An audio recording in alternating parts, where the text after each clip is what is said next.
Después la van a poder encontrar en YouTube, por si quieren volver a verla y quieren retomar como las cosas que van a aprender el día de hoy. Así que, pues, no se diga más, el día de hoy vamos a tener este evento con nuestro experto Diego Pérez. Yo al final voy a volver para contarles más acerca de Bedu y lo que podemos ofrecerles a ustedes, a sus organizaciones, a sus emprendimientos.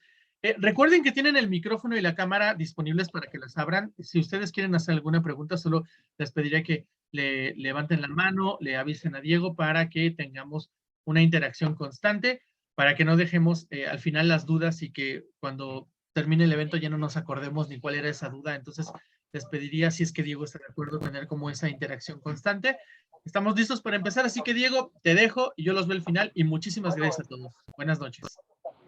Buenísimo. Sí, retomando ese punto, si quieren, vamos poniendo las preguntas en el chat para tenerlas en mente y si es que no me llego a dar cuenta, irlas checando constantemente, ¿vale? Entonces, como ya saben, el día de hoy vamos a hablar de Data Science. Data Science es una ciencia que se puede aplicar en cualquier industria, entonces eso lo hace súper útil y súper relevante en el mundo de hoy, ¿no?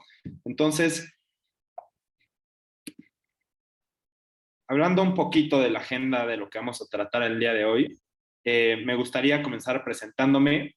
Después me gustaría presentar tal cual qué entendemos por ciencia de datos. Después, ¿por qué es tan importante la ciencia de datos hoy en día? Tercero, ¿cuál es la historia y qué se ve en el futuro para esta industria, ciencia de datos? Cuarto, me gustaría platicarles sobre para qué se utiliza, cuáles son los fines prácticos. Quinto, me gustaría hablarles sobre los beneficios que tenemos de la aplicación de este tipo de tecnologías para las empresas. Sexto, me gustaría hablar el proceso o el pipeline que un científico de datos utiliza para hacer un proyecto de data science.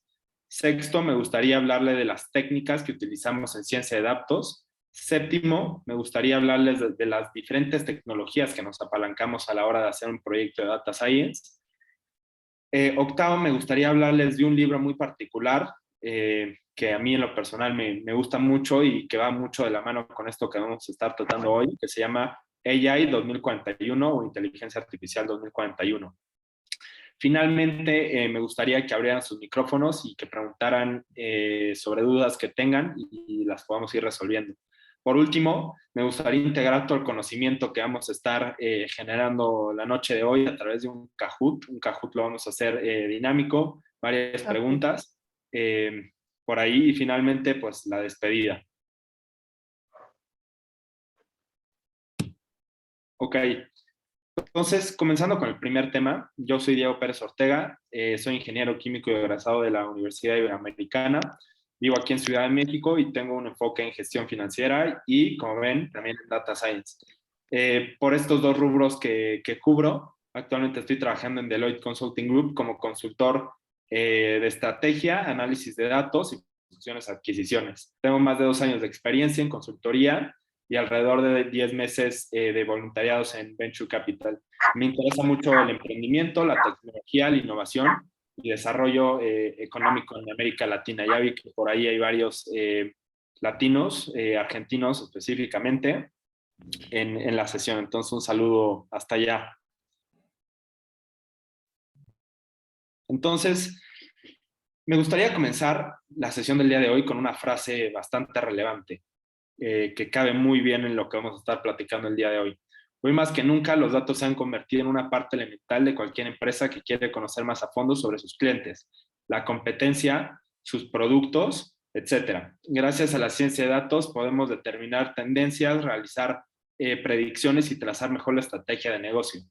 Y no lo dijo nada más y nada menos que Elon Musk, director ejecutivo de Tesla, entre algunas de otras empresas que tiene, en las que se apalanca bastante de inteligencia artificial, deep learning, etc. Como saben, pues Tesla es pionero en manejo de coches automáticos y pues apalanca de este tipo de tecnologías en sus empresas. Y es alguien que está muy metido en este tema.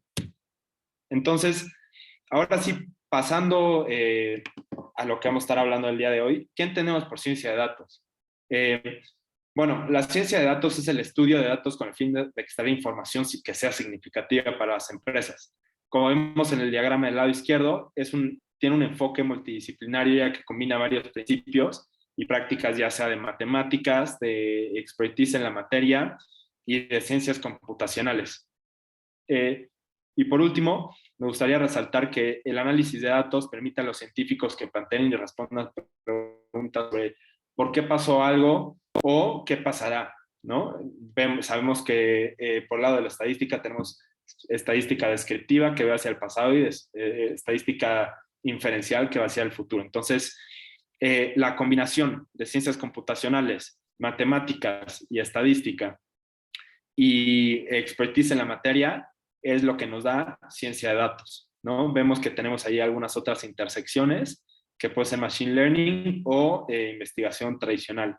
Si combinamos estos tres rubros, llegamos a lo que es inteligencia de ciencia de datos, y un científico de datos pues, domina estas tres áreas: la área técnica de programación, la área matemática que vamos a utilizar en estadística y el conocimiento del negocio. ¿Qué aplicación de negocio le vamos a dar al producto tecnológico que desarrollemos?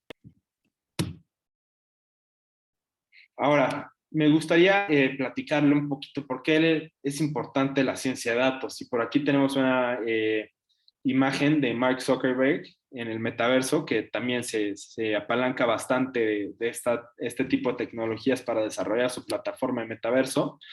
Y bueno, la ciencia de datos es importante porque combina herramientas, métodos y tecnologías para generar significado a partir de los datos, como vimos en la diapositiva pasada. Las organizaciones modernas están inundadas de datos y hay una proliferación de estos mismos, dado que existe un alto número de smartphones o dispositivos en los que se pueden generar. No solo en los dispositivos que nosotros personalmente utilizamos, sino también dispositivos que utilizan los negocios como transacciones, terminales de pago, sensores de medición. Por ejemplo, en una caseta nosotros podríamos llegar a saber cuántas personas cruzan, a qué velocidad, etc. Sin embargo, las organizaciones no llegan a implementarlo de manera correcta porque no saben qué hacer con esos datos, o en ocasiones ni siquiera llegan a medirlos. Entonces, es el primer paso, saberlos medir, para que a partir de eso saberse plantear preguntas para saber qué datos queremos recolectar, para saber qué insights o qué problemas queremos resolver, ¿no? Entonces, ahí es donde está ahí la importancia de la ciencia de datos. Entonces, quisiera hablar de dos perspectivas: la historia, el pasado y el futuro. Entonces, si nos sentamos en este primero, que es la historia de la ciencia de datos, la ciencia de datos no es algo nuevo. Si bien sabemos que de 5 años para acá el término se ha popularizado y todas las startups y compañías de tecnología tienen su puesto de científico de datos, lo que hace un data scientist lo ha hecho hace más de 60 años, ¿no? Alrededor de 60 años. ¿Por qué? Porque a lo que hoy llamamos data scientist, en el pasado se les llamaba estadísticos. Eran personas que estudiaban estadísticas y tenían un conocimiento bastante duro en matemáticas. Pero con el paso de los años, especialmente alrededor de los años 90, que la capacidad computacional que empezamos a desarrollar, pues esto incrementó la capacidad de procesamiento que empezamos a tener. Entonces, empezamos a poder procesar más datos a los cuales le podemos aplicar herramientas matemáticas, y es ahí donde cae esta intersección entre las matemáticas y la capacidad computacional, y a eso, a la combinación de estas dos cosas, es a lo que el día de hoy se le conoce como data scientist. Entonces, un data scientist es alguien que sabe de computación, que sabe de matemáticas, pero que está aplicado a negocio, como lo vimos en la slide pasada. No es algo nuevo, es algo que comenzó en los años 60. En los años 90 se empezó a implementar más por la capacidad de procesamiento, y hoy en día se aplica en contextos de negocio. ¿Y qué hay para el futuro de ciencia de datos? Bueno, la ciencia de datos tiene diferentes subconjuntos, y uno de esos subconjuntos es la inteligencia artificial, que prácticamente está en boca de todos el día de hoy. tanto la inteligencia artificial como el machine learning, pues ha estado en crecimiento con aplicaciones desde salud para detectar posibles tumores de cáncer, coches autónomos, como ya platicamos de Elon Musk, para aplicaciones en bancos para detectar fraudes, posibles transacciones fraudulentas. Como bien mencionamos al principio de la presentación, pues es una tecnología que puede ser utilizada en cualquier tipo de industria. Entonces, hay mucho crecimiento y mucho futuro para esta área. Entonces, ¿para qué se utiliza la ciencia de datos? Hay 4 áreas en específico en las cuales utilizamos ciencia de datos. Número 1, análisis descriptivo. Número 2, análisis diagnóstico. Número 3, análisis predictivo. Y número 4, análisis prescriptivo. Si nos adentramos en cada una de estas, el análisis descriptivo, lo que sucede con él es que examina los datos para obtener información sobre lo que ha ocurrido u ocurre en el entorno de los datos. Este tipo de análisis se caracteriza por las visualizaciones de datos que podemos generar, como los gráficos circulares, de barras, tablas, etcétera. Entonces, nos da un screenshot, una imagen de lo que está sucediendo, nada más. Sin embargo, el análisis diagnóstico, nos adentramos un poquito más a detalle de qué está sucediendo con los datos para entender el por qué. En el análisis descriptivo solamente vemos una foto y en el prescriptivo nos planteamos preguntas de por qué. Se caracteriza por técnicas como análisis desarrollado, el descubrimiento y minería de datos, y se puede llevar a cabo en varias operaciones y transformaciones de datos en un conjunto determinado, con el fin de descubrir los patrones en cada una de esas técnicas. Y como mencioné, con el fin de descubrir esos por qué está sucediendo esto, por qué vemos estas tendencias, por qué los clientes están prefiriendo este producto, por qué los clientes están yéndose con la competencia, por qué este producto no jaló y demás. Ahora, análisis predictivo. Lo que sucede aquí es que utilizamos datos históricos para hacer, de cierta forma, predicciones.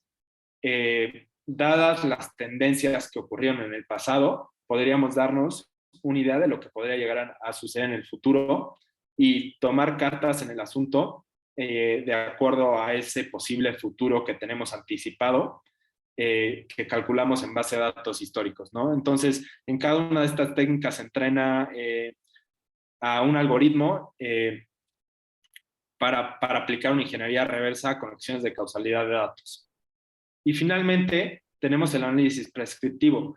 Lleva los datos predictivos al siguiente nivel. No solo predice lo que es probable que ocurra, sino que sugiere una respuesta óptima para ese resultado, ¿no? En este tipo de análisis podemos analizar las posibles implicaciones de las diferentes alternativas y recomendar el mejor uso para nuestros datos. Utiliza el análisis de gráficos, la simulación, el procesamiento de eventos complejos, redes neuronales y motores de recomendación de Machine Learning. Entonces, si vemos la complejidad que está asociada a cada uno de estos tipos de análisis, veríamos que el análisis descriptivo únicamente nos da una foto, el análisis diagnóstico nos da los porqués, el predictivo comenzamos a hacer inferencias sobre lo que podría suceder en el futuro, y el prescriptivo es llevar eso al siguiente nivel, los posibles escenarios al siguiente nivel, diferentes simulaciones y demás. Obviamente, conforme va avanzando la complejidad de estos tipos de análisis, pues requerimos algoritmos más complejos y mayor capacidad computacional. Ahora, ¿cuáles son los beneficios reales de la ciencia de datos para las empresas? La ciencia de datos está revolucionando el funcionamiento de cómo muchas empresas funcionan, y muchas empresas, no obstante de su tamaño o de la escala que tengan, todas necesitan una sólida estrategia de ciencia de datos para impulsar su crecimiento y mantener una ventaja competitiva. Entonces, estos son 3 posibles beneficios clave que podríamos llegar a tener para la aplicación de ciencia de datos.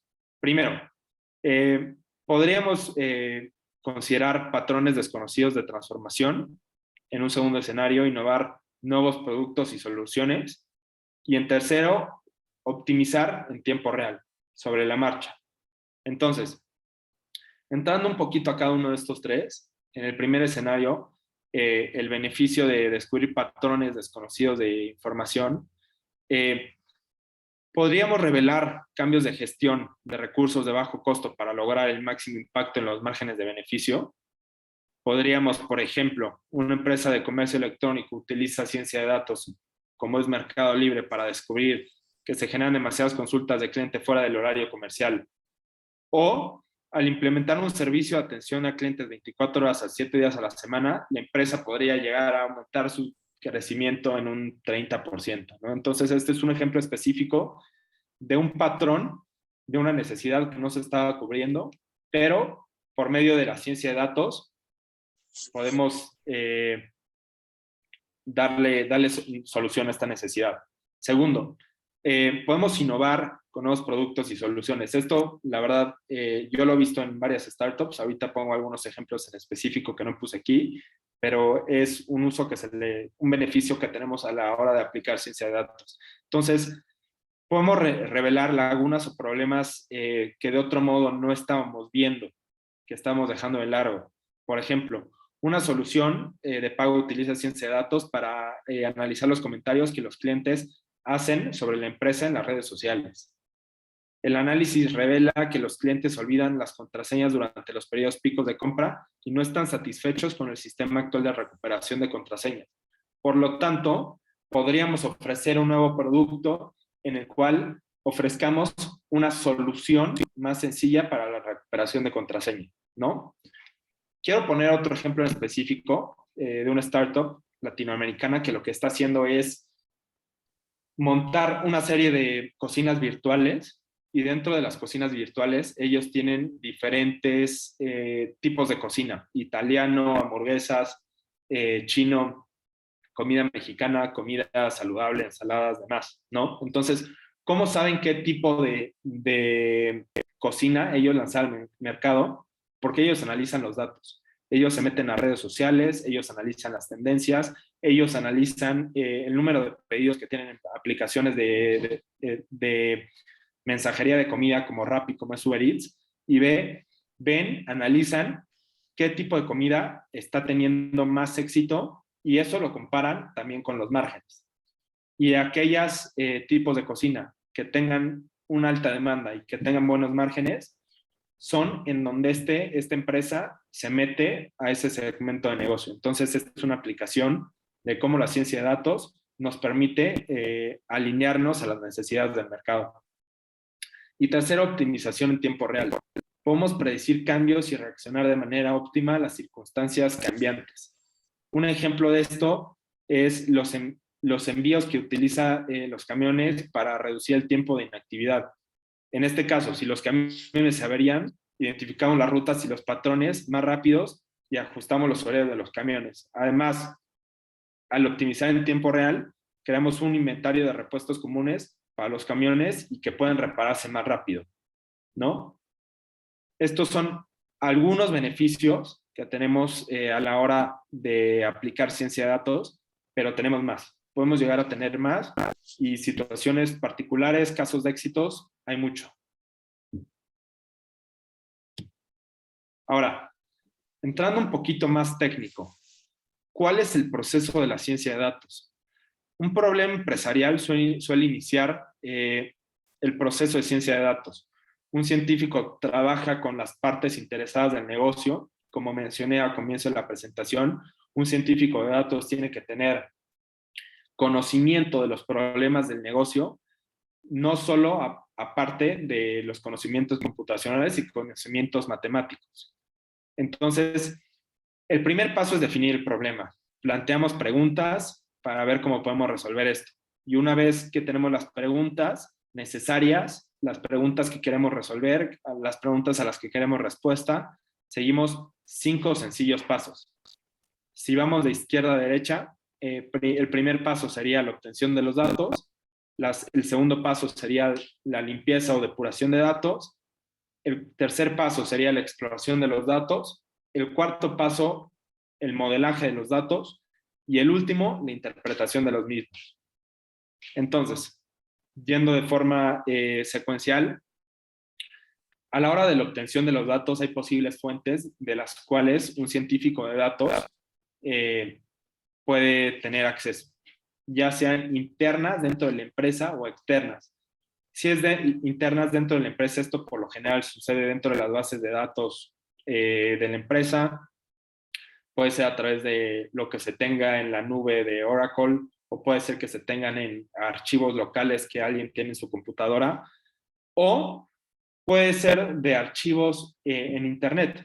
Puede ser que un científico de datos se conecte a una API y de esa API descargue información que después posteriormente la pueda analizar. También existe el caso en que un científico de datos, como la diapositiva pasada que presenté, puede que escuche lo que las personas están diciendo en las redes sociales y descargue esa información, descargue tweets, descargue comentarios de Facebook y esos comentarios los analice. Segundo, la depuración de datos y en especial datos que son externos. La información por lo general va a venir sucia. Entonces, tenemos que limpiar la información para que ésta pueda ser utilizable. En ocasiones van a venir tipos de datos que no pueden ser sumados o restados o no se les pueden hacer operaciones matemáticas, o hay columnas dentro de un dataset que puede que signifique una fecha, pero esté en texto, entonces tenemos que cambiarlo, o puede que tengamos acentos y nuestro modelo no acepte texto, sino que únicamente acepte variables binarias 1 o 0. Todo esto sucede en este paso. Depuración y limpieza de datos. Tercero, explorar los datos. Como bien vimos, una de los tipos de análisis que hacemos en análisis de datos es el análisis descriptivo. Y básicamente ese análisis cabe aquí. Nos metemos a explorar los datos para ver más o menos cuáles son las tendencias, cuál es el promedio de edad en este dataset, cuál es el ticket promedio en este dataset. ¿Cuántas horas de atención estamos dando? ¿Cuál es el número de descargas de esta aplicación? ¿Cuántas horas tenemos de consumo por día, por persona de esta aplicación? Esto en general que hay aquí. La exploración de datos es un análisis que permite preliminar mediante el uso de estadísticas descriptivas y visualizaciones para planificar estrategias para su modelado. Como bien mencionamos aquí, otra posible herramienta que podríamos tener aquí es hacer análisis de frecuencias, ver de 0 a 14 años cuántas personas compraron nuestro producto, de 15 a 29 ver cuántas personas, de 30 a 45 ver cuántas personas compraron. Esto cae dentro de esta categoría. Y una vez que entendemos los datos, vemos que ya los descargamos, que ya los limpiamos y que tenemos una vista preliminar sobre los datos, podemos comenzar a modelarlo utilizando modelos de inteligencia artificial, de machine learning, algoritmos, que vamos a platicar un poquito más a fondo en las siguientes diapositivas. Finalmente, una vez que tenemos el modelo deseable y vamos a platicar un poquito más a fondo de qué hace a un modelo un buen modelo, que en general utilizamos métricas de error y queremos reducir el error de acuerdo a ciertos parámetros que vamos a modificar y variar e iterar sobre el modelo. Entonces, única vez que las métricas que nosotros definimos como error llegan a un error suficientemente bajo, esos resultados los podemos interpretar y les podemos dar una solución de negocio para trabajar junto con la parte otros analistas o la parte operativa para una implementación. Por ejemplo, vamos a hablar de todo el camino. Entonces, vamos a poner el ejemplo de un banco que quiere arreglar el problema que tiene sobre transacciones fraudulentas. Lo primero que tendría que hacer es de dónde transacciones fraudulentas, en qué parte del negocio. Va a ser en terminales de pago, va a ser en pago en ventanilla, va a ser retiro de cajero, va a ser compras por internet, ¿qué parte del negocio queremos atacar? La parte de transacciones fraudulentas. Digamos que esto va a ser a través de compras de internet. Entonces, va a descargar, el banco tendría esa información dentro de su propia organización. Por lo tanto, el científico de datos podría acceder a las bases de datos de la empresa para descargar esa información. Sin embargo, muchas veces no va a estar limpio. Entonces, se le tiene que hacer una transformación para que la columna de monto esté en pesos, para que la columna de momento en el que ocurrió la transacción sea una fecha, para que el tipo de método de pago, tarjeta de débito, crédito o transferencia bancaria sea la correcta y demás. Luego, una vez que el dataset está limpio, el científico de datos se metería a buscar, entender qué es una transacción fraudulenta. Y aquí es donde podría darse cuenta de que las transacciones fraudulentas por lo general suceden más comúnmente en el Estado de México o en Chihuahua. Entonces, entendiendo que una transacción fraudulenta podría tener las características de sucede en la noche, un hombre es el que comete más comúnmente una transacción fraudulenta. Una transacción fraudulenta por lo general toma forma a través de una tarjeta de crédito. Una transacción fraudulenta tiene un ticket promedio de alrededor de 25,000 pesos. Es ahí donde toda esta información la podemos empezar a meter a un modelo de Machine Learning con el fin de poder predecir, de acuerdo a todas estas características, qué va a ser una transacción fraudulenta. Entonces, vamos a utilizar un modelo en específico, digamos, regresión logística. Una regresión logística lo que nos ayuda es a definir una variable de salida binaria, sí o no. Y esto es en base a la probabilidad, de acuerdo a las variables que platicamos, de que una transacción sea fraudulenta o no. Entonces, si existe una transacción fraudulenta arriba de X porcentaje, el resultado sería esto, puede que sea una transacción fraudulenta y vamos a tomar cartas en el asunto, que eso sería el último paso. Ahora, digamos que todo esto sucede. En el sistema vemos que alguien es de Chihuahua, que es hombre, que está comprando a medianoche, son 25,000 pesos y está utilizando una tarjeta de crédito. Ya tomaríamos decisiones operativas de cómo implementar todo este análisis que hicimos. Entonces, el resultado ahí sería, de acuerdo a nuestro modelo, nos está diciendo que es una posible transacción fraudulenta. Lo que vamos a hacer es que le vamos a decir al usuario que ese método de pago no está disponible y que por favor intente con otro método de pago o en otro momento, ¿no? Entonces, de esa forma podríamos tener un escudo ante transacciones fraudulentas y poder dejar de ser víctimas a este tipo de errores. Ahora, ya hablé un poquito más de esto, ¿no? Ahorita que les platiqué sobre el posible proceso que podríamos seguir. ¿Cuáles son las técnicas que utilizamos en ciencia de datos? Un científico de datos, por lo general, utiliza tres cosas. La primera es sistemas computacionales de alta capacidad de procesamiento. Segundo, conocimiento matemático, específicamente estadístico. Y tercero, conocimiento del negocio. Y estas tres cosas las podemos aplicar en diferentes modelos. Y los modelos se clasifican en tres tipos. Modelos de clasificación, modelos de regresión y modelos de clusters. En general, los modelos de inteligencia artificial de Machine Learning se clasifican como supervisados y no supervisados. Y ahorita vamos a entrar un poquito más a detalle en esto. Entonces, ¿qué significa supervisado?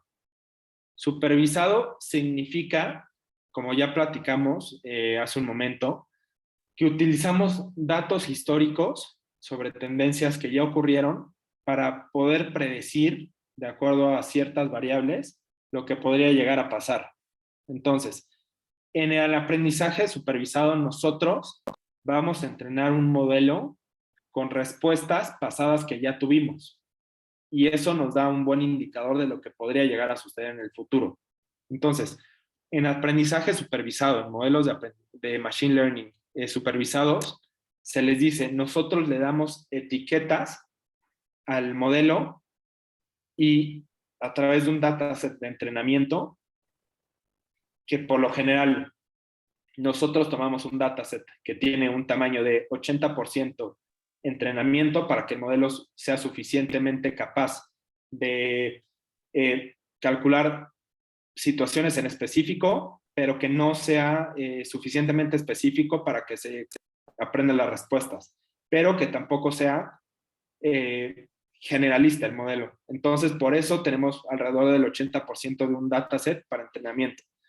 Y una vez que entrenamos nuestro modelo, lo metemos a un dataset de prueba, que este es alrededor del 20%. Y esto lo que nos va a permitir es, de acuerdo a las métricas que nosotros digamos que son las que queremos utilizar para medición del error, podemos empezar a mover hiperparámetros dentro del modelo para poder llegar a ese error que queremos. Entonces, le vamos a dar etiqueta, le vamos a dar las respuestas a nuestro modelo.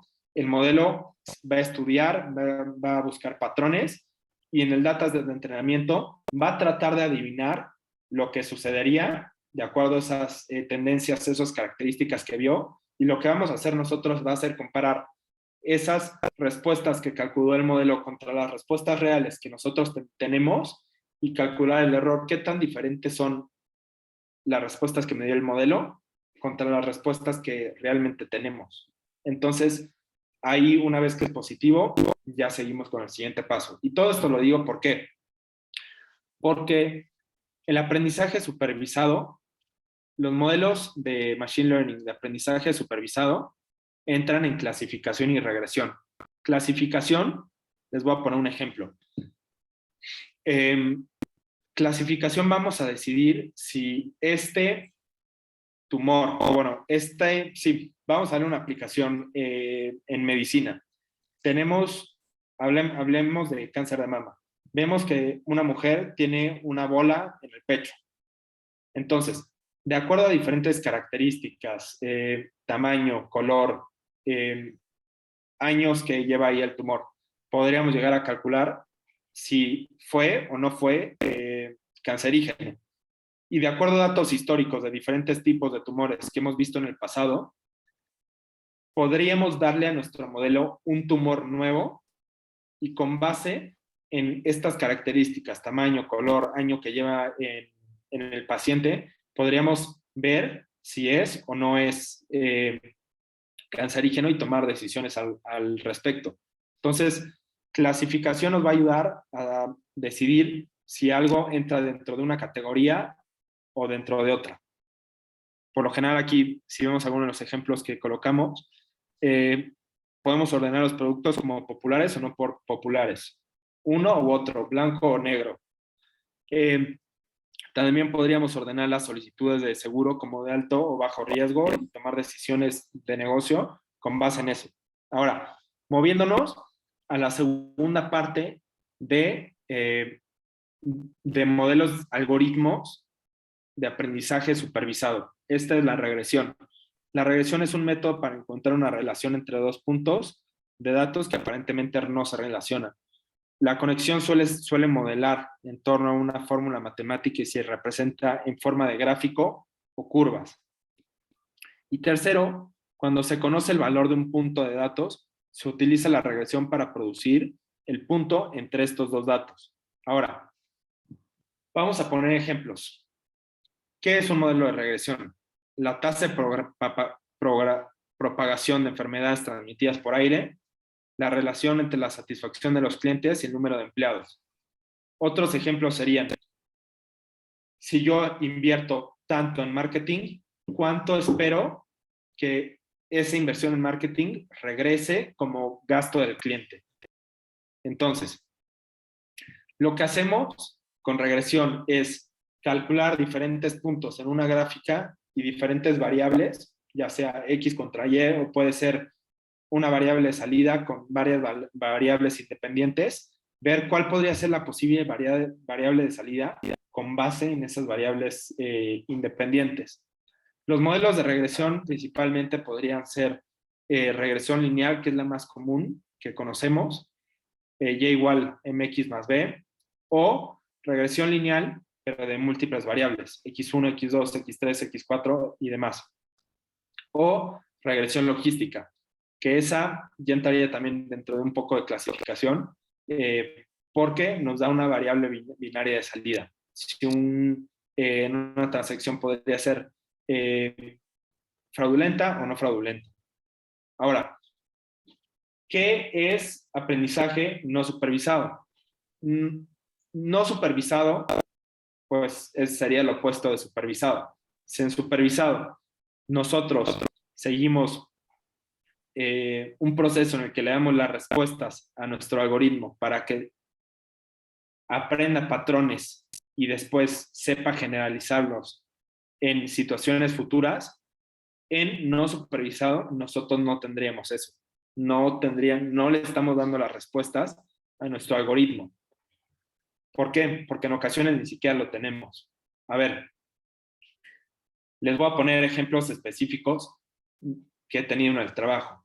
Una vez en el trabajo me tocó catalogar las diferentes ciudades de México de acuerdo al consumo o de acuerdo a diferentes variables para ver qué potencial podría tener un cliente para hacer su entrada a algunas de esas ciudades. Entonces, nosotros no sabíamos de entrada cómo acomodar las ciudades y meter a Guadalajara con Monterrey en el mismo nivel, o a Mérida con Tuxtla Gutiérrez en el mismo nivel, o La Paz con Querétaro en el mismo nivel, sino que simplemente metimos las variables. Ok, Mérida tiene esta población, tiene densidad poblacional, tiene este consumo per cápita, tiene este ingreso PIB per cápita, tiene este índice de criminalidad, tiene esta tasa de desempleo, y de acuerdo a todas estas variables, el modelo que yo utilicé en esa ocasión supo generalizar para meterme de acuerdo a como el modelo creía en diferentes categorías. Entonces, entrando a lo que tenemos aquí, el método de clusters consiste en agrupar datos estrechamente relacionados para buscar patrones y anomalías. El método de clusters se diferencia del ordenamiento porque los datos no se pueden clasificar con precisión en categorías específicas. Tercero, de ahí los datos se agrupan en relaciones más probables. Con los clusters se puede descubrir nuevos patrones y relaciones. Algunos de estos ejemplos de esto sería clientes con un comportamiento de compra similar para mejorar el servicio, o para diseñar estrategias de marketing específicos para ese perfil de cliente. Segundo, el tráfico de red para identificar los patrones de uso diario, o un ataque a la red de forma más rápida. Entonces, para recapitular, hablamos mucho en esta diapositiva, pero lo que vamos a decir es, hay dos tipos de modelos de Machine Learning: supervisados y no supervisados. Supervisados, nosotros le damos las respuestas al algoritmo para que a través de las respuestas sepa observar patrones, sepa observar tendencias y se lo aplique a situaciones futuras. Y dentro de algoritmos de aprendizaje supervisado entrarían los modelos de clasificación y los modelos de regresión. Dentro de clasificación no lo mencioné, pero entra por lo general los árboles de decisión y los bosques de decisión. Dentro de regresión sería principalmente regresión lineal de una o múltiples variables y regresión logística. Ahora, moviéndonos hacia aprendizaje no supervisado, nosotros no sabemos cuáles son las respuestas, no las tenemos, simplemente le vamos a meter el dataset a los algoritmos, K-means, K-clusters, y el algoritmo nos los va a separar de acuerdo al número de clusters que nosotros le digamos al algoritmo que pensamos que es el óptimo, ¿no? Entonces, a grandes rasgos, supervisado le damos la respuesta, supervisados no le damos la respuesta. Supervisados, clasificación y regresión; no supervisados, clusters. Ahora, esto lo mencionamos un poquito al comienzo. Utilizamos diferentes tecnologías en la ciencia de datos. La ciencia de datos como tal, en sí misma, no es una tecnología, sino que es un conjunto de herramientas que utilizamos. Dentro de ciencia de datos hay 4 principales herramientas tecnológicas que utilizamos, que podemos ver aquí. Número 1, la inteligencia artificial. Número 2, computación en la nube. Número 3, Internet de las cosas. Y número 4, computación cuántica. Voy a entrar a cada una de estas a detalle y finalmente me gustaría hablar de mi perspectiva de lo que me ha tocado hacer en el trabajo y cómo he aplicado algunas de estas herramientas a lo que yo he hecho. Entonces, inteligencia artificial, los modelos de machine learning y el software relacionado con los que utilizamos para el análisis predictivo y prescriptivo que platicamos al principio, ¿no? Principalmente son los modelos que platicamos en la diapositiva pasada. Número 2, computación en la nube. Las tecnologías en la nube ofrecen a los científicos de datos la flexibilidad y la capacidad de procesamiento necesarias para el análisis avanzado de los datos. Tercero, Internet de las cosas. El Internet de las cosas se refiere a varios dispositivos que se pueden conectar de forma autónoma a Internet. Estos dispositivos recogen datos para iniciativas de ciencia de datos, generan datos masivos que se pueden utilizar para la minería y extracción de datos. Y por último, computación cuántica. Las computadoras cuánticas son aquellas que pueden ser utilizadas para cálculos complejos o gran velocidad y que los científicos de datos están cualificados para crear modelos complejos.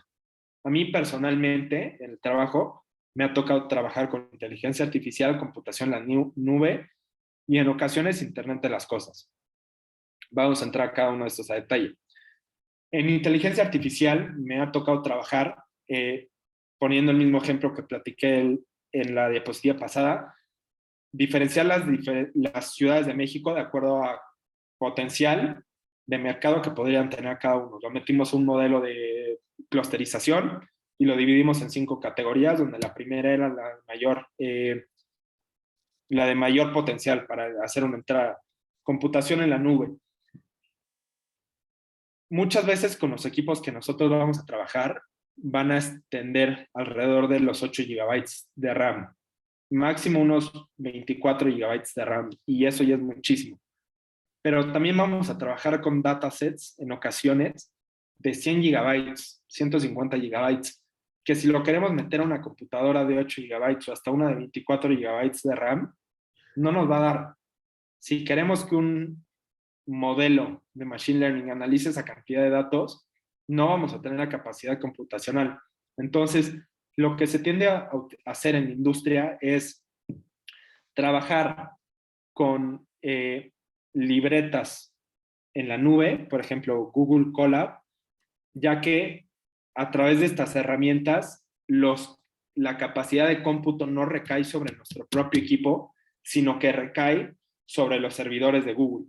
Si nosotros utilizamos los cuadernos colaborativos de Google, en este caso de Python, el procesamiento lo están haciendo las computadoras de Google en cualquier parte que sea del mundo y la información nos la está trayendo de regreso.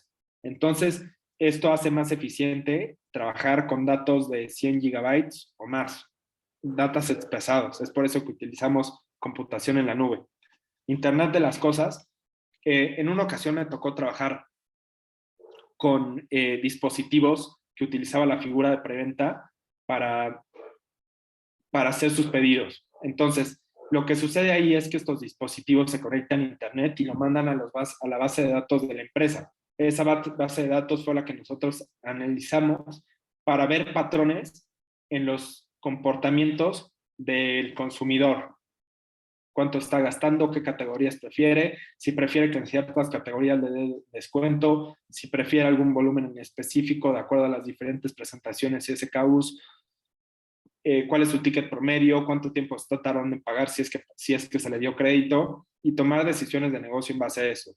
Y todo eso es gracias a Internet de las cosas. Y final, computación cuántica. Esto ya tiende a suceder en organizaciones un poco más enfocadas en tecnología, cuyo core esté más apalancado en tecnología, ya sea un Google, ya sea un Microsoft, y que necesita una capacidad de procesamiento que lo lleva al siguiente nivel, ¿no? Muchas veces en startups o en empresas hasta relativamente grandes, medianas, no tienen la suficiente cantidad de datos como para requerir computación cuántica, pero en ocasiones Google, que cobra por procesar datos de otras personas, pues sí lo requiere. Entonces ahí donde entraría computación cuántica. Finalmente, me gustaría hablar de este libro. ¿Por qué? Porque este libro de lo que habla son 10 visiones para nuestro futuro. Este libro fue escrito por Chen Huifan, probablemente lo esté diciendo mal, no sé, chino, y por Kai-Fu Lee.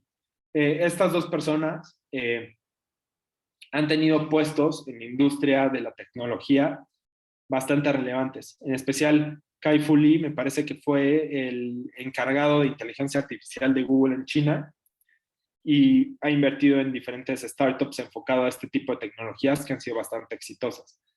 Y lo que habla en este libro es, de acuerdo a los 40 años que tienen de trayectoria, ¿qué piensan que podría suceder en los siguientes 20 años? Con alrededor de un 80% de probabilidad de que suceda. Entonces, algunos de los ejemplos de las cosas que podrían suceder en los siguientes 20 años son estos 5 que tengo aquí. Mira, podemos hablar de una situación en que surgen nuevas industrias para la reasignación de empleos, para atender a los trabajadores desplazados y saber exactamente en qué posiciones ellos van a poder tener éxito. No solo con base en sus habilidades, sino con base en sus gustos. Y esto ya es algo que está comenzando a suceder en el día de hoy. Hay una aplicación que se llama Pymetrics, que de acuerdo a diferentes juegos que te pone, puedes saber con cierto grado de probabilidad y de certeza en qué tipo de tareas tú vas a poder ser exitoso. Entonces, probablemente en el futuro haya agencias que puedan utilizar inteligencia artificial para hacer una mejor colocación de empleados en el mercado laboral. Número 2, y esto también está sucediendo hoy en día. En Corea del Sur, al día de hoy, la primera influencer virtual fue creada. Muchas personas la siguen en Instagram, me parece que ya tiene alrededor de millones de seguidores, pero la persona no existe, es un avatar, es una figura que una agencia publicitaria en Corea creó, pero que está teniendo demasiado éxito. Y esto sucedió posterior a que se publicó el libro, entonces es algo que probablemente siga ocurriendo, personas que no son reales, pero que la gente cree que son líderes de opinión, que quieren ir a sus conciertos virtuales, que quiere jugar Fortnite con esa persona. Tercero, y este en específico puede ser una situación que ocurrió en Mumbai, en el que una pareja comienza a salir, pero una de esas dos personas en la relación fuma, toma y lleva un estilo de vida poco saludable. Entonces, esta persona que lleva un estilo de vida poco saludable no quiere compartir esa versión de él o de ella con su pareja, dado que en el futuro probablemente podamos tener una mejor categorización de cómo funcionan los servicios y puedan ser mucho más especializados en cómo se cobra. Entonces, esta persona en Mumbai no quiso compartir el estilo de vida que llevaba. ¿Por qué? Porque tenía miedo a que su pareja lo descartara porque al saber esto, la compañía de seguros, su deducible, el gasto que tienen día a día con seguros, podría incrementarse y pues eso podría tener un impacto negativo en la relación.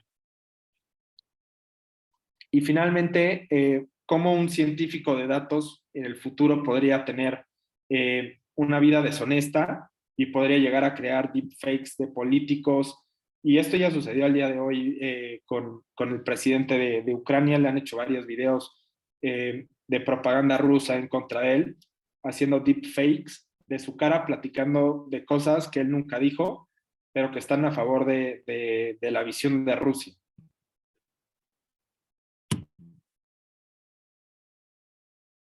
Ok, muy bien. Entonces, llegamos a la sección de preguntas. Veo el chat, así que vamos en orden cronológico. Igual, si alguien quiere ir alzando la mano y vamos modulando las preguntas, si quieren abrir el micrófono y que esto sea una conversación, igual estaría buenísimo. Entonces, voy a comenzar con la pregunta de Miguel Macías. Pregunta, en el proceso de la ciencia de datos, ¿Qué porcentaje de tiempo se lleva en cada paso? Ok, yo te diría, vamos acá, dependiendo de dónde se obtienen los datos, eso también varía mucho en el proceso. Si son datos internos de la compañía es relativamente fácil. Si son datos que vamos a sacar de forma no estructurada de Internet, principalmente de redes sociales, eso ya nos puede llegar a tocar una parte considerable de tiempo. En general, lo que me ha tocado vivir es que el 80% se lleva en depurar datos, especialmente cuando son datos externos, y el 20% todo lo demás. Realmente el fuerte, lo que más te lleva tiempo es en la limpieza de los datos y que tengan sentido para poder analizarlos. Porque si tú metes basura a un modelo, pues vas a sacar respuestas basuras. Necesitas algo limpio, algo que tenga sentido y que eso se lo puedes meter en un modelo y que realmente te dé algo de valor. Por eso es que se le da tanto peso a la parte de depuración de datos, que es, respondiendo a tu pregunta concretamente, alrededor del 80%. Ahora, ¿cuándo aplicas la clasificación y cuándo la regresión? Ok. En ciencia de datos se caracterizan los datos en diferentes tipos. Pueden ser variables discretas o variables continuas. Una variable discreta sería una que caiga en las unidades. Por ejemplo, al concierto vinieron 24,000 personas. Al concierto no podrían ir 24,000.321416. Tienen que ser personas enteras. O en nuestro establecimiento se vendieron 24 llantas. Tú no podrías vender 13.1721 llantas. Son discretas, se refieren a números enteros, ¿no? Que saltan de unidad a unidad. Ahora, variables continuas significa que puede haber un número infinito entre un número entero y otro. Es decir, 3.1416, 24.1722 y demás. ¿Por qué digo esto? Porque la regresión se tiende a utilizar un poco más, especialmente la lineal. Y lineal de diferentes múltiples variables. Se tiende a usar en variables continuas, dado que su naturaleza recae más en este factor. Igual, las variables discretas también pueden ser utilizadas en regresión, dado que nos pueden ser útiles para definir si algo es azul o es rojo, es buen cliente o es mal cliente, es mal pagador o buen pagador. En general, un modelo nunca va a aceptar variables de texto y lo vamos a tener que convertir. Y aquellas que sean de texto o atributos, por lo general caen un poco más en clasificación. Igual depende de las preguntas que te quieras plantear y lo que quieras responder, ¿no? De acuerdo a qué tipo de preguntas quieres hacer, la respuesta que quieres obtener va a ser el tipo de modelo que vas a utilizar. Buenas tardes. No hablaste mucho de programación. Veo que debes tener un gusto por la estadística y álgebra lineal, etc. Sí, como les comenté, yo soy ingeniero químico, entonces de cierta forma tengo conocimiento especialmente en cálculo, en estadística, en álgebra lineal, y es así como empecé en este mundo.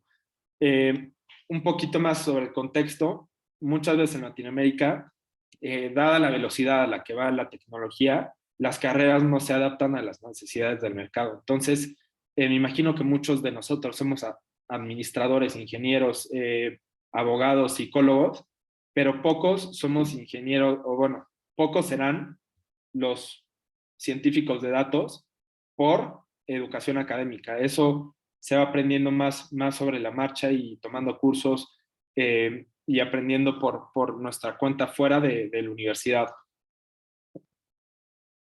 No sé si hay alguien más tenga una duda. Vi que alzaron ahí por la mano. Alberto Enrique, si quieres, abre tu micrófono. Sí. Hola, buenas noches, Diego. Pues antes que nada, gracias por la información. Muy interesante, comparto esa perspectiva que comentas de que realmente en América Latina, pues la tendencia es que partes de una carrera y realmente el camino te lleva a la necesidad de explorar ciencia de datos, ¿no? Eso por un lado. Tengo un par de preguntas. ¿Qué lenguaje de programación recomiendas o empleas para las labores de adquirir, limpiar datos, así como su modelado? Esa sería la primera pregunta. Ok, vámonos otra vez al caminito. Va a depender mucho de dónde vamos a sacar los datos, pero en general, en datos podríamos sacarlos. Si es dentro de la empresa, podríamos acceder a la base de datos a través de SQL o a través de Mongo, que es un lenguaje de consultas de datos no estructurados. Esa sería Python, SQL o Mongo. Y todo lo demás prácticamente es Python. Ok, entonces por lo que entiendo, bueno, los lenguajes SQL para la conexión a la base, ¿no? Y ya Exacto. el tema de adquirir, limpiar y modelar, sería fuertemente Python, por lo que entiendo. Exacto. Hay científicos de datos que prefieren R. Yo igual sé R, pero si te soy sincero, en la práctica en la industria se utiliza mucho más Python. ¿Por qué? Porque Python tiene otras aplicaciones como desarrollo de aplicaciones web a través de Flask y TK-Inter. Entonces, tiene más bibliotecas, es un lenguaje que los programadores de profesión utilizan para desarrollar código. R está un poquito más enfocado hacia la academia, tiene paquetes muy concretos como de estadística, matemáticas, y las personas de la academia pues prefieren utilizarlo más. En algunas empresas van a tener alguna preferencia de uno u otro, pero sí, yo te diría que lo que deberías saber es SQL, R y Python. Ok, enterado. Y una segunda pregunta, ya que mencionas Python, ¿podrías mencionar, por favor, algunos nombres de librerías que empleas principalmente para estas tareas o que recomiendes usar? Sus nombres de las Sí, librerías. sí, ve. A ver, para la manipulación de los datos, de acuerdo al volumen de datos con el que estés trabajando, si el volumen de datos no se considera dentro de lo que es Big Data, podrías utilizar Pandas y en algunas ocasiones NumPy. Si es Big Data, tendrías que utilizar una tecnología que se llama Apache Spark y Python tiene su propia biblioteca de Spark que se llama PySpark. Lo que sucede con PySpark es justo lo que comenté, que es de cierta forma su propio lenguaje y lo está mandando a servidores de Google, que ellos analizan los datos y nada más te traen las respuestas porque eso no hay forma que corra en tu computadora. Ahora, eso es para la parte de manipulación de los datos. Para la parte de modelaje interpretación de resultados, el modelaje por lo general va a ser sklearn, TensorFlow o Keras, que son las bibliotecas de Machine Learning e Inteligencia Artificial. Finalmente, para la interpretación de resultados y poder presentarlos, vamos a utilizar Seaborn, vamos a utilizar Matplotlib, vamos a poder utilizar Plotly, o vamos a poder utilizar diferentes bibliotecas. Por ejemplo, hay una ahí en específico que sé que te puedes conectar, puedes hacer tableros de Power BI utilizando Python. Entonces, son las diferentes bibliotecas que podrías utilizar en cada una de estos pasos. Igual se fue a mencionar, pero para la obtención de datos, igual hay bibliotecas en Python en las que tú puedes usar SQL, pero dentro de Python, que se llama SQL Alchemy. Ok, Diego, te agradezco mucho por la información. Buenísimo. No sé si alguien más tenga alguna pregunta. José Luis Salazar. Últimamente se habla mucho de ingeniería de datos como disciplina necesaria para complementar la ciencia de datos. ¿En qué casos puede tener sentido separar los roles o se espera en la mayoría de los casos que el científico de datos asuma ambos roles? A ver, en general, conforme una empresa crece, necesita mayor especialización en las labores. Entonces, si tú vas a trabajar en una startup, una, un científico de datos haría todo lo que entra dentro del scope de manejo de datos, que es ingeniería, análisis y presentación de los datos. Pero si una empresa es más grande, ya se espera que los roles se diferencien uno entre sí, científico e ingeniero de datos. ¿Por qué? Porque la cantidad de datos que tiene una empresa grande pues es mucho mayor y no le da la vida, no le da el tiempo para poder hacer todo el espectro de cosas dentro de un proyecto de ciencia de datos. Entonces, una persona estaría especializada en generar la arquitectura necesaria para el almacenaje de los datos y otra persona estaría especializada para conectarse a esa arquitectura que el ingeniero diseñó, descargar los datos, analizarlos y presentar respuestas de negocio. Entonces, yo contestaría tu pregunta. La diferencia primero entre ingeniería y ciencia de datos es, ciencia de datos, ingeniería de datos es un conjunto adentro de ciencia de datos. Pero conforme una empresa es más grande, se discierne entre ingeniero, que es la persona que genera la arquitectura, y el encargado de los datos y de almacenarlos y de cuidarlos, que tengan congruencia, que tengan veracidad, que sean fácilmente verificables y demás. Eso es lo que hace un ingeniero. Y el científico de datos se encargaría más en generar los modelos y cuestiones de análisis de los datos que el ingeniero de datos subió a la nube o almacenó en algún lugar. No sé si alguien más tenga alguna duda, que quiera abrir el micrófono, que quiera levantar la mano. En lo que piensan en más preguntas, les quiero agradecer mucho que nos hayan acompañado. Veo que mucha gente está muy interesada. Diego, te agradezco mucho que hayas dejado a la gente súper clavada. ¿Todavía vas a ir con el Kahoot? Sí, me gustaría presentar un Kahoot para, Claro, adelante, entonces yo vuelvo más tarde. Gracias. vale, para terminar de complementar. Voy a dejar de presentar un poquito la pantalla para abrir el Kahoot, pero ahorita regreso. Les mando aquí por el chat el link del Kahoot para los que se puedan conectar. Sé que algunos de ustedes a lo mejor estarán en el celular, pero de ser posible, pues les comparto.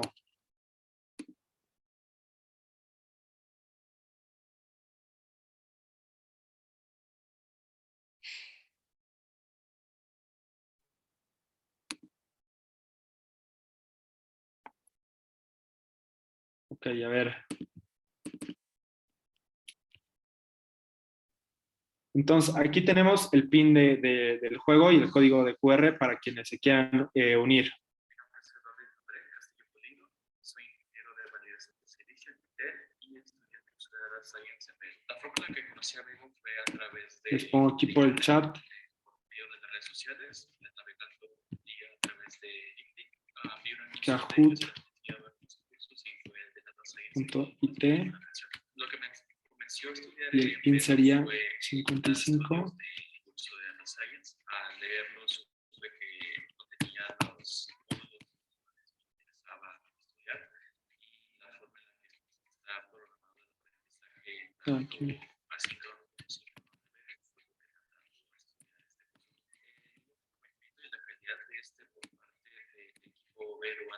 damos unos minutos a ver si alguien más se nos puede unir.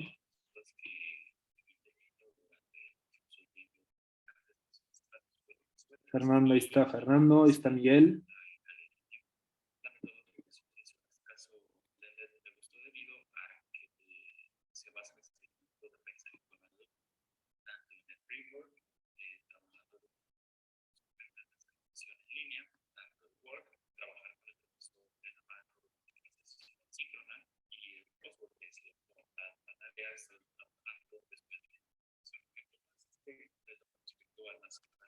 Damos ahí algunos minutos más. Mientras tanto, no sé si alguien más quiere abrir su micrófono, preguntar algo, participar en la conversación. Ahí ya se unió Germán, ya se unió Javier, Miguel, Luis, José Luis.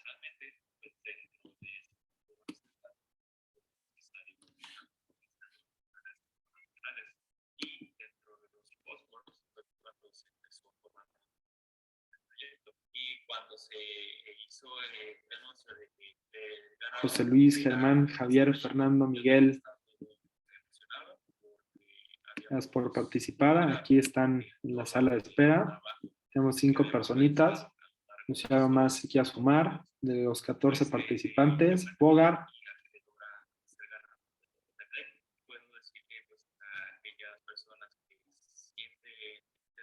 Ahí tenemos 6. Esperamos unos minutitos.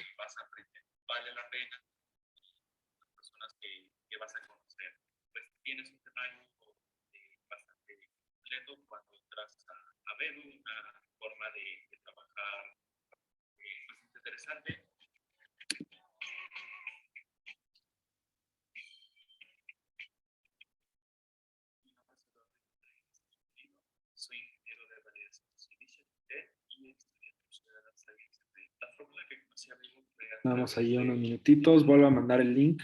Pongo el código QR en grande. Igual pueden unirse a través de su celular. Le toman una foto con la cámara y se les abre automáticamente en el celular. Y en el celular van contestando las respuestas para aquellos que estén en versión de escritorio y que puedan utilizar su celular.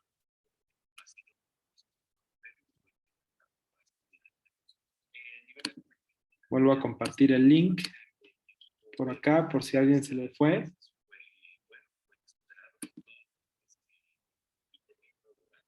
Y vuelvo a mandar el código de acceso, por si a alguien se le fue. Esperamos unos minutitos.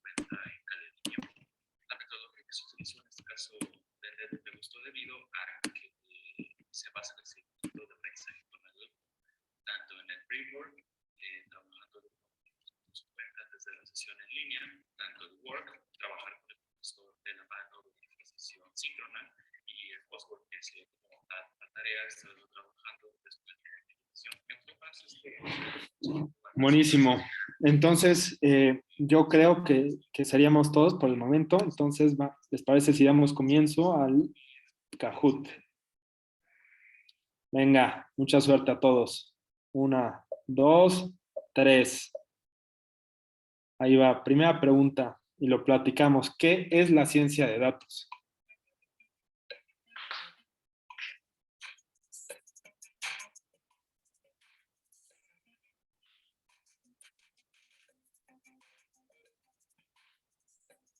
Venga, venga.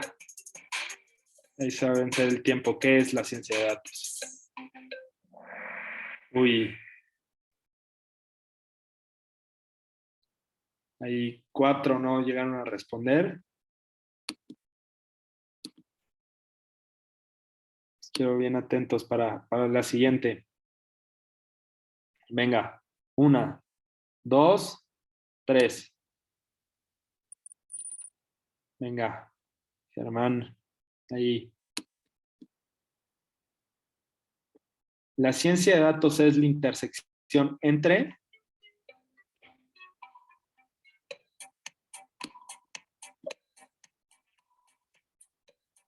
Venga, venga. 2 respuestas. 3, 4, 5, 4, 3, 2, 1.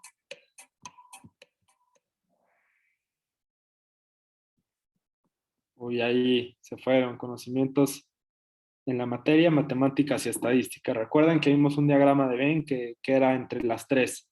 Ciencias de la computación, matemáticas y estadística.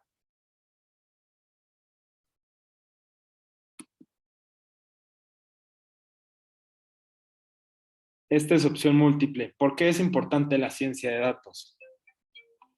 Combina herramientas, métodos y tecnología para generar significados. Por la abundancia de la cantidad de datos que se generan día con día, las empresas pueden ser recomendaciones para optimizar o porque las aplicaciones prácticas en la mayoría de las industrias. ¿Por qué? Es opción múltiple. Muy bien, son todas. Todas están correctas. Todas destacan la importancia de ciencia de datos en el mundo actual. Venga ahí Germán, lleva la delantera, seguido de José Luis. Fernando, Y ahí Miguel, esperemos que repunte. ¿Cuándo apareció por primera vez el término ciencia de datos? ¿En la década de los 60s, en la década de los 70s, en la década de los 80s o en la década de los 90s?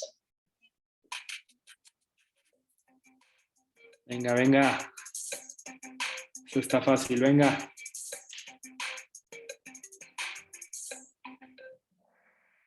Muy bien, muy bien. Década de los 60s. En la década de los 90s fue cuando empezamos a utilizar mayor capacidad de procesamiento de datos y empezamos a meter herramientas de machine learning y de inteligencia artificial, pero el término comenzó desde los 60s.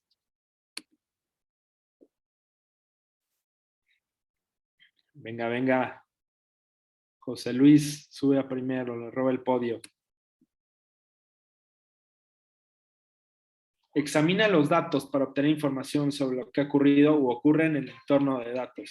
¿Qué tipo de análisis estamos hablando? Si los examinamos para obtener información sobre lo que ha ocurrido o ocurre en el entorno. ¿Qué tipo de análisis es? Venga, venga, 7, 6, 5, 4, 3, 2, 1. Análisis descriptivo, muy bien, para los que contestaron. Fernando lleva una racha de campeón.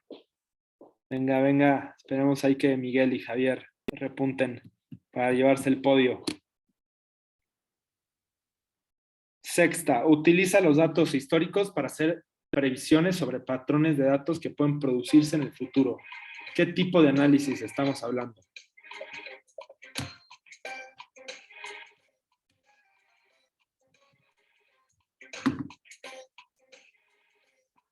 Venga, venga. 4, 3, 2, 1. Muy bien. Sí pusieron atención a la sesión de hoy. Muy bien. Estamos hablando del análisis predictivo. Muy bien. Muy bien a todos. Venga, y Javier le roba el lugar a Miguel. Últimas preguntas. Esta es de opción múltiple. Se puede enseñar más de una. ¿Cuáles son los beneficios de la ciencia de datos para las empresas? Patrones desconocidos de transformación, innovar con nuevos productos y soluciones, optimización en tiempo real, o ya no necesitamos al de ventas. ¿Cuál de estas son algunos de los beneficios? Es opción múltiple, pueden seleccionar más de uno. Muy bien. Al de ventas todavía lo necesitamos porque alguien necesita comprar nuestro software o productos. Todavía no podemos deshacernos del de ventas, sigue siendo relevante en el día de hoy. Pero sí, patrones desconocidos de transformación, innovación con nuevos productos y soluciones y la optimización en tiempo real son algunos de los beneficios de la ciencia de datos para las empresas.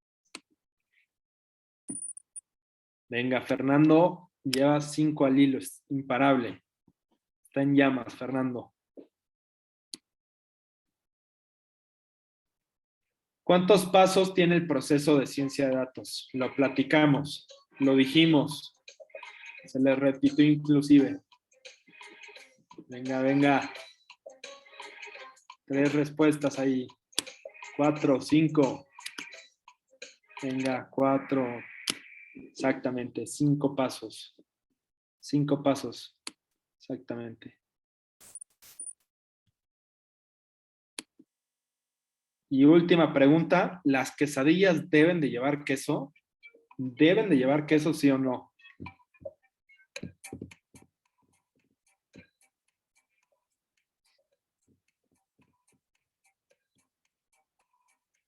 Venga, venga. Un bonus.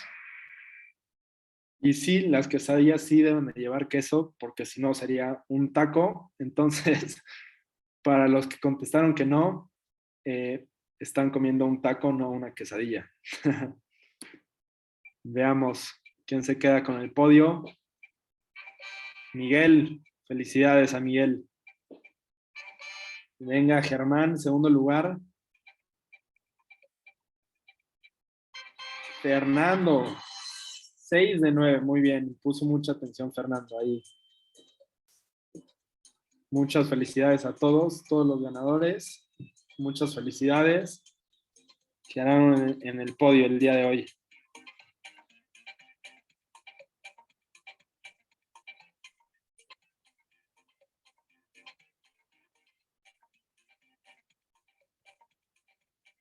Muy bien, muchas felicidades a todos ganamos el día de hoy.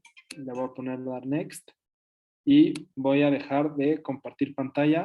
Si alguien quiere abrir su micrófono y hacer algunas últimas preguntas, estamos aquí. Si alguien quiere levantar la mano, si alguien quiere dejar en el chat, con muchísimo gusto respondemos sus preguntas.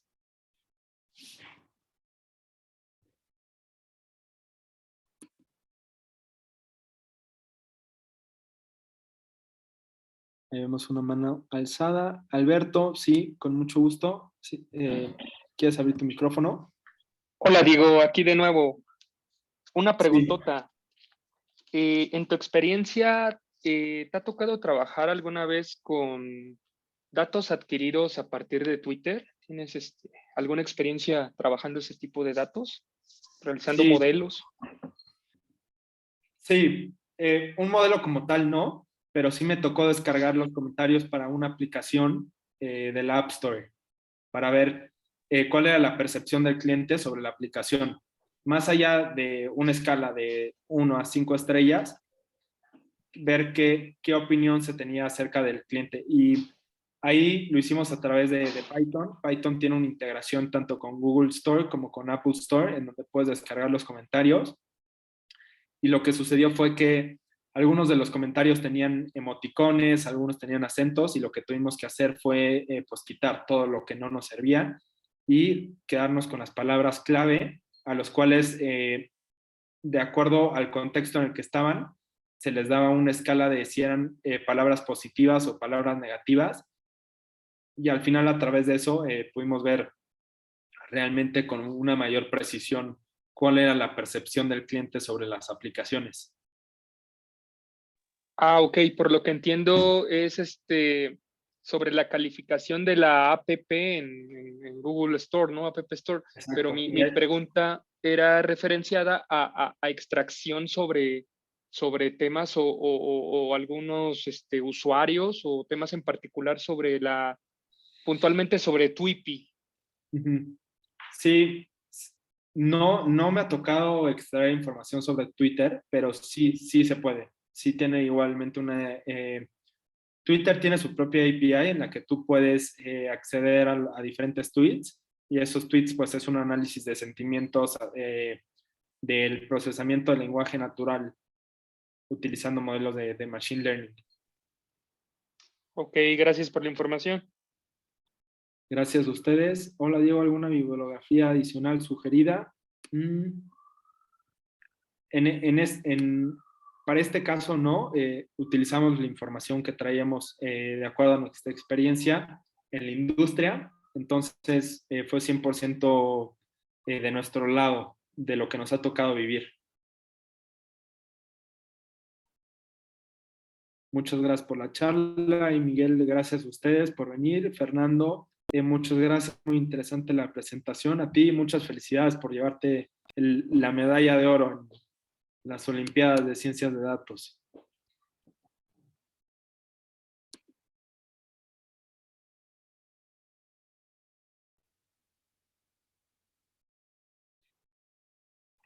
No sé si alguien más tenga algún comentario o si mi compañero quisiera añadir algo más para despedirnos.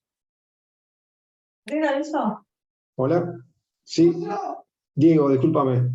Una Sí. consulta más. El perfil, digamos, de que hace ciencia de datos, ¿tiene que estar orientado a sistemas o puede, digamos, otras disciplinas también llevarla adelante? Porque vos hablaste ahí de Python y hablaste de SQL. ¿Es necesario manejar esas herramientas para poder hacerlo? Mira, antes de entrar a ciencia de datos, como mencioné, pues muchas de las carreras que tenemos en la región están desactualizadas, entonces es algo que tenemos que aprender de nuestra cuenta, por nuestra cuenta. Entonces no necesitas una carrera académica en específico, puedes ser filósofo, puedes ser ingeniero, puedes ser abogado, puedes ser doctor y te puedes meter a la carrera de ciencia de datos. Ahora, ya dentro de la carrera de ciencia de datos, el paquete de herramientas que deberías saber manejar es SQL, Python, como mencioné igual en ocasiones R, y en ocasiones igual Apache Spark, PySpark, y en ocasiones puede que te toque llegar a hacer algún tablero, Power BI, Tableau, pero eso podría llegarle a tocar más al analista en lugar que al científico de datos. Ok, perfecto. Bárbaro, muchas gracias. ¿Alguien más? ¿Algún comentario? O podemos hacer la despedida.